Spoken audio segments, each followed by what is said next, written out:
नमस्कार, आप देख रहे हैं इंडिया टीवी। आपके साथ मैं हूं मीनाक्षी जोशी। दमदार 10 का वक्त हो गया है। बुलेटिन में आज बात होगी झारखंड के रण की।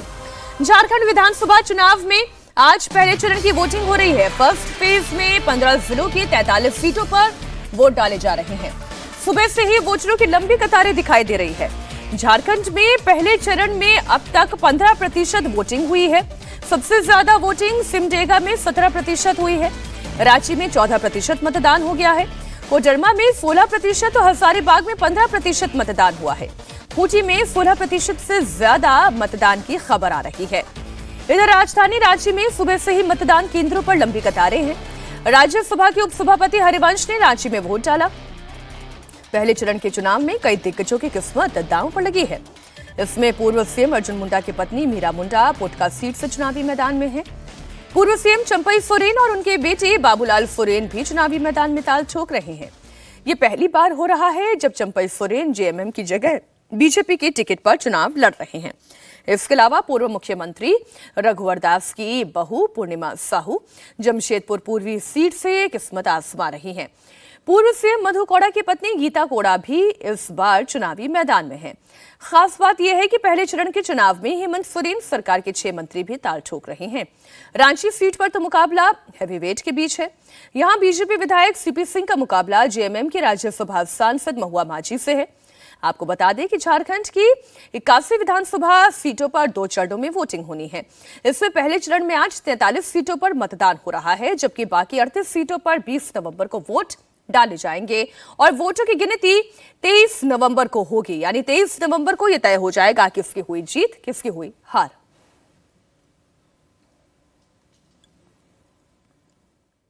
विकास ही मुद्दा है। कई नेताओं के भाषण हुए, रैलियां हुई, प्रधानमंत्री आए, इंडिया गठबंधन के बड़े नेता आए, राहुल गांधी आए, सबकी बातें सुनी होंगी आप लोगों ने। क्या लगा सब एक ही तरह का बात कर रहे थे। हाँ। कम ज्यादा बस 19-20। वो जो योजना जो सरकारी योजना के बारे में बताया गया वो हमको ज़्यादा इन्फ्लुएंसिव लगा। यहाँ का स्थानीयता का बांग्लादेशी लोग फायदा उठाते हैं, तो उसको रोकना पड़े। बिकॉज यहाँ जो भी Indian Hindu and Muslim they have to be Indian only. बाहर वाला उनका हक छीनना नहीं चाहिए, उसको हटाना चाहिए। लग रहा है इस चुनाव में ये मुद्दा है, घुसपैठ मुद्दा तो चाहिए, वो तो है भी है, ठीक है। और जो भी सरकार उसको कदम उठाएगा आगे देखा जाए। कोर्स जातीय समीकरण तो हमारे यहाँ इलेक्शंस में सदा से रहा है और इस बार हो भी रहा है। लेकिन यहाँ पर्टिकुलरली झारखंड की बात करें तो यहाँ पर ये जो अभी आप बात कर रहे थे घुसपैठ का मुद्दा काफ़ी ज्वलंत है और लोगों ने काफ़ी इसे गंभीरता से लिया है।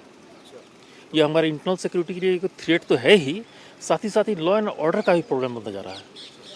ये बातें आप लोग क्या रांची इलाके में भी इसको महसूस करते हैं या सिर्फ जो बॉर्डर के इलाके हैं, संथाल परगना का इलाका है वहीं पर महसूस करते हैं? रांची इलाके में महसूस करते हैं।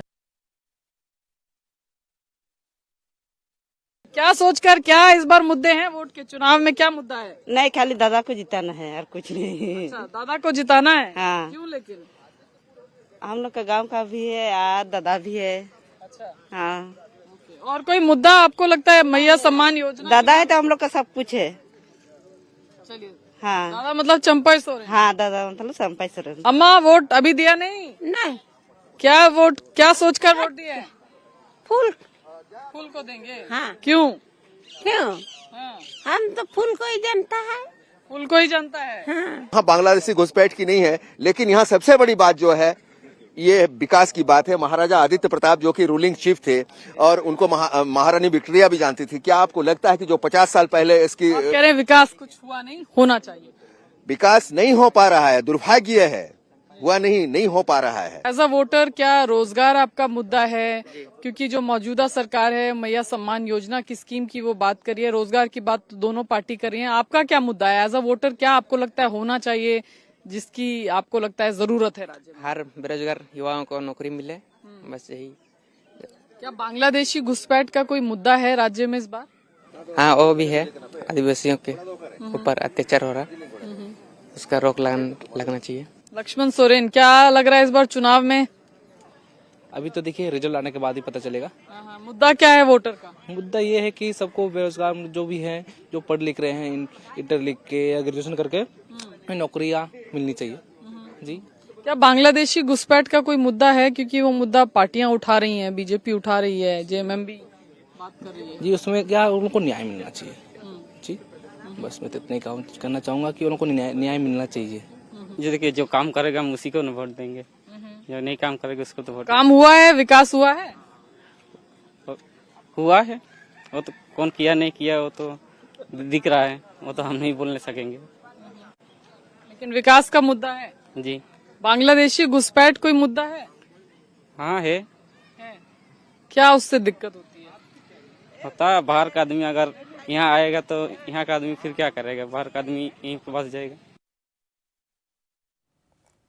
केंद्रीय मंत्री अन्नपूर्णा देवी ने कोडरमा में मतदान किया। वोटिंग के बाद केंद्रीय मंत्री लोगों से पहले मतदान और फिर जलपान की अपील करती हुई नजर आई। अन्नपूर्णा देवी ने कहा कि लोकतंत्र को मजबूत करने के लिए ज्यादा से ज्यादा लोगों को बाहर आना चाहिए, आगे आना चाहिए। आज लोकतंत्र के महापर्व में हम सभी मतदाता मालिकों से पूरे झारखंड में 43 सीट पर मतदान हो रहा है।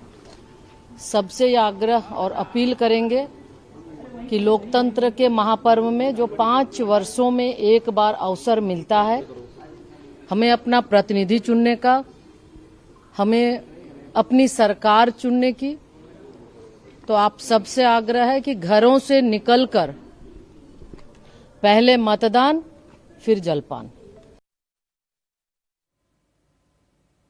पहले चरण में जिन 43 सीटों पर चुनाव हो रहे हैं उसमें 14 सीटें कोल्हान, 13 सीटें दक्षिणी छोटा नागपुर, 9 सीटें पलामू और 7 सीटें उत्तरी छोटा नागपुर डिवीजन की हैं।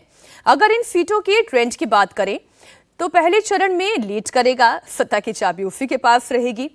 पिछले चुनाव में यानी कि साल 2019 की बात करूं तो इंडिया गठबंधन ने बाजी मारी थी।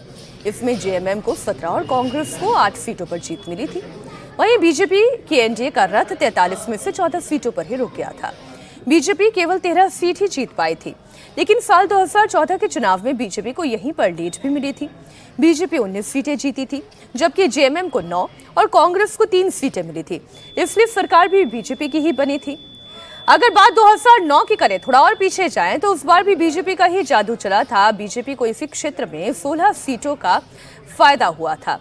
इसका मतलब यह है कि अगर ट्रेंड यही रहा और पहले चरण के इस मतदान में जिसने लीड ले ली वो इस चुनाव में लीड बना लेगा। झारखंड में जिन 43 सीटों पर मतदान हो रहा है उसके बारे में भी दिलचस्प आंकड़े आपके सामने रख देती हूँ। 43 में से 3 सीटें ऐसी हैं जिस पर बीजेपी कभी नहीं हारे। इनमें है रांची, कांके और खूंटी। इस सीट पर बीजेपी ने सभी 4 चुनाव जीते हैं, जबकि एक सीट जमशेदपुर पूर्वी जिस पर बीजेपी 4 में से 3 बार जीती है और 1 बार हारी है। इसी तरह एक सीट ऐसी भी है जिस पर जेएमएम कभी नहीं हारी। ये सीट है सरायकेला की, जहां से चंपई सोरेन लगातार जीतते आए हैं। लेकिन इस बार चंपई सोरेन जेएमएम के टिकट पर नहीं बल्कि बीजेपी के टिकट से चुनाव लड़ रहे हैं। पार्टी बदल चुकी है। 43 में से 12 सीटें ऐसी हैं जिस पर बीजेपी 2 बार जीती है। जेएमएम 8 सीटों पर ही 2 बार जीत दर्ज कर चुकी है, लेकिन 4 सीट ऐसी है जिन पर जेएमएम 4 में से 3 बार ही चुनाव जीती है।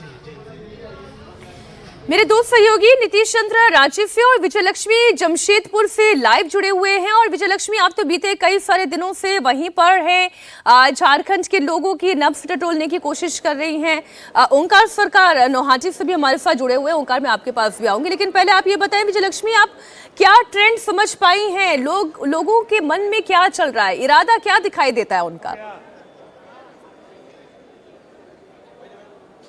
देखिए मीनाक्षी, अभी हम सरायकेला सीट पर हैं और पहले फेज की बात की जाए तो सबसे हाई प्रोफाइल सीटों में से एक है, क्योंकि चंपई सोरेन पूर्व मुख्यमंत्री इस सीट से चुनाव लड़ रहे हैं। हालांकि जीतते आए हैं, हमेशा 6ठी बार वो चुनावी मैदान में है, लेकिन इस बार बात सिर्फ अलग ये है कि पार्टी उनकी बदल गई है। इस बार भारतीय जनता पार्टी के उम्मीदवार हैं चंपई सोरेन, जबकि इससे पहले झारखंड मुक्ति मोर्चा के प्रबल उम्मीदवारों में से उनको माना जाता था। टाइगर ऑफ झारखंड उन्हें कहते हैं। लेकिन इस बार चुनावी मुकाबला जो है वो बेहद दिलचस्प है।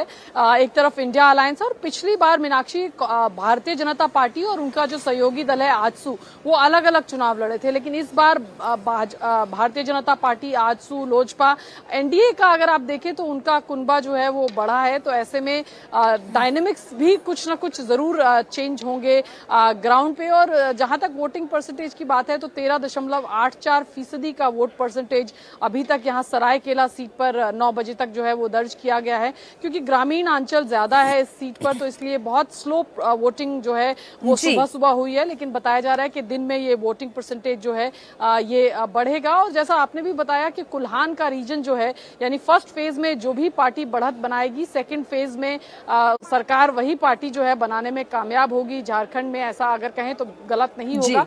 कुल्हान में पिछली बार बीजेपी जो है अपना खाता नहीं खोल पाई थी, 14 की 14 सीटें हार गई थी। अब चंपाई सोरेन देखते हैं इस बार जो है जनता क्या फैसला सुनाती है, इसके लिए तो थोड़ा अभी और इंतजार करना पड़ेगा। नीतीश भी हमारे साथ जुड़े हुए। नीतीश, आप कहां पर हैं और इस वक्त वहां पर क्या माहौल है?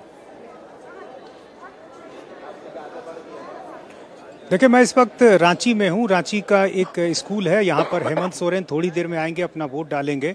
और यहाँ भी मतदाताओं की जो कतार है, सुबह से अच्छी खासी कतार देखने को मिल रही है।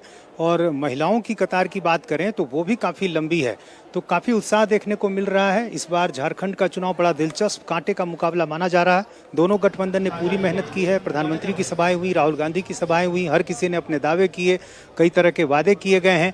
और इस बार जो चुनाव है उसमें क्या मुद्दा है लोगों के मन में, लोगों से बात करते हैं। ये बताइए, क्या सोच कर आए हैं यहाँ, कौन सा मुद्दा है मन?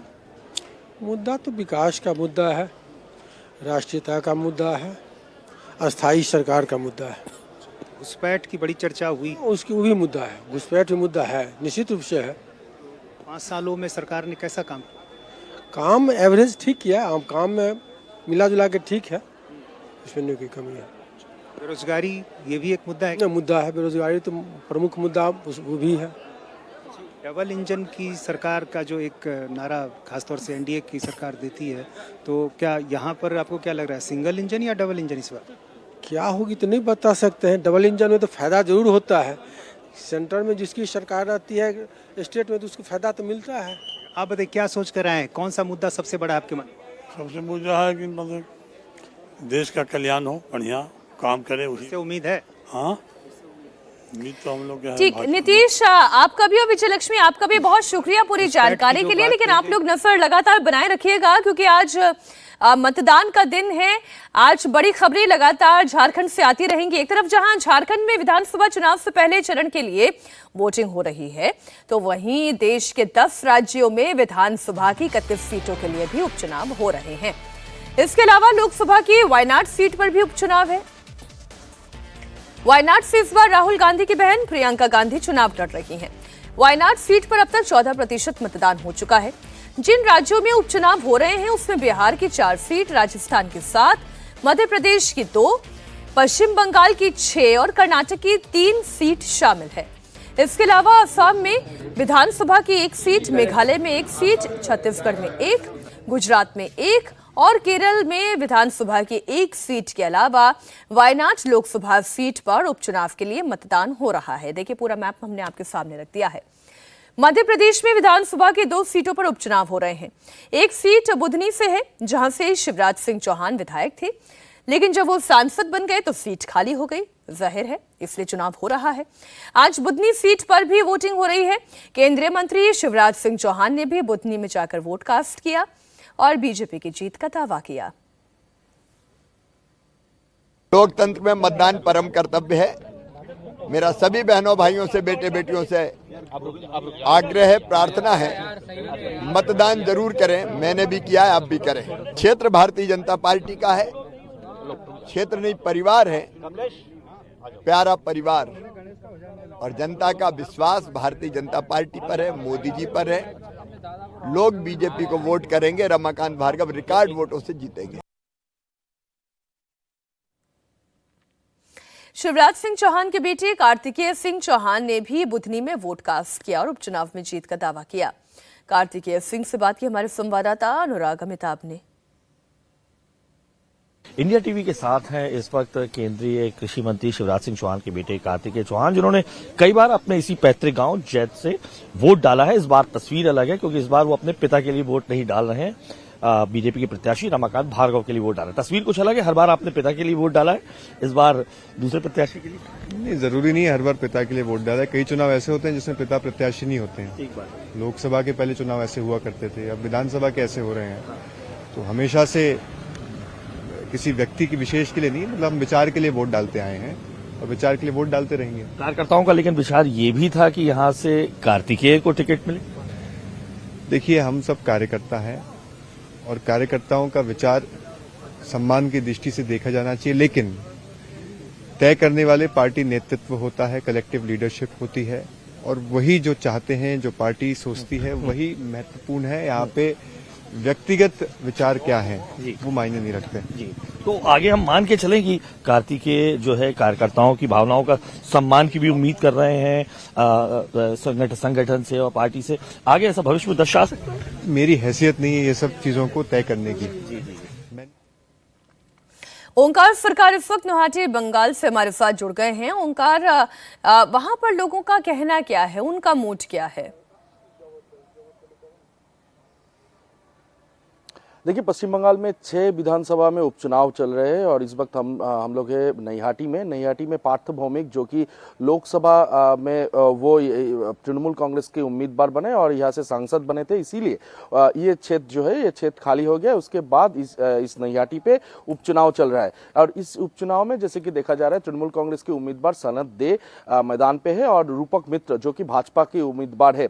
तो इस वक्त हम लोग है नैहाटी के एक बूथ पर, अनुमान यहाँ पर खाली है बूथ, क्योंकि उपचुनाव में जैसे कि देखा जाता है कि वोटिंग परसेंटेज जो है वो 50 या 60% के बीच में होता है। तो इसीलिए देखा जा रहा है कि यहाँ पर सुबह से लगभग खाली है जो बूथ है और बंगाल में कहीं कोई घटना ना घटे इसके लिए 108 कंपनी तैनात किया गया है और जैसे कि देखा जा रहा है हर एक बूथ पर सेंट्रल फोर्स दिया गया है। इसके अलावा सेंट्रल फोर्स के अलावा यहाँ पर जो लोकल पुलिस है वो भी यहाँ पर तैनात किया गया है, क्योंकि लाइन मेंटेन करने के लिए आखिर यहाँ पर लाइन होगा तो ये मेंटेन करने के लिए जो लोकल पुलिस है उनको भी तैनात किया गया है। और जैसे कि देखा जाता है बंगाल में चुनाव के समय काफी ज्यादा हिंसा होता है। इसी हिंसा को मद्देनजर रखते हुए चुनाव आयोग के जरिए 108 कंपनी यहाँ पर तैनात किया गया है पूरा बंगाल में, जो जहां पर यहाँ पर चुनाव हो रहा है। नैहाटी में 13 कंपनी यहाँ पर है और 13 कंपनी के हर एक बूथ पर सेंट्रल फोर्स दिया गया है। अभी तक लगभग बंगाल में चुनाव शांतिपूर्वक तरीके से चल रहा है, लेकिन जैसे कि पिछले दिनों को देखे कि चुनाव के वक्त देखा जाता है कि हिंसा का खबर लगातार बंगाल से आता है। उनको मद्देनजर रखते हुए ही 108 कंपनी यहाँ पर तैनात किया गया है और बंगाल के में जो 6 विधानसभा में उपचुनाव हो रहा है इसमें से 2 है उत्तरी बंगाल के और 4 है दक्षिणी। बिल्कुल, बहुत शुक्रिया ओंकार आपका पूरी जानकारी के लिए।